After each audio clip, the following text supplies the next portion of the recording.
At the end of the 19th century, Frederick Taylor, an industrial engineer at Bethlehem Steel, applied the same techniques he used to improve the productivity of machines to people. He analyzed their jobs to figure out the most efficient way of doing them and assumed that reasonable people would follow his instructions. He called his approach scientific management. At one point, he famously claimed that he didn't care a whit for the thinking of the working men. Quit stalling, get back to work. But it was their thinking that got him in the end. They unreasonably held back production and their own earnings because they resented being told the way to do their jobs. Taylor's approach is still with us today. It's behind the way we formulate strategy and design and manage the organizations to implement it. It's the conventional wisdom. But because it's based on an obsolete and flawed understanding of how people think and work, rather than improve performance, it tends to make it worse.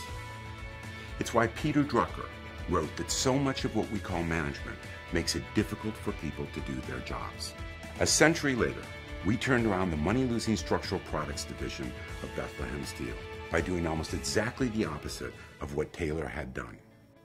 We worked hand in hand with the management team to systematically rethink their business from strategy to execution, reducing expenses by $85 million in the first year alone. Today, with new brain scanning technology, we have a much better understanding of how the mind works. We now know that we all create our own version of the world, that we make our decisions with both reason and emotion, and that traditional thinking by itself isn't sufficient to decide what a business should do and how best to do it. There's a new science of management based on these discoveries.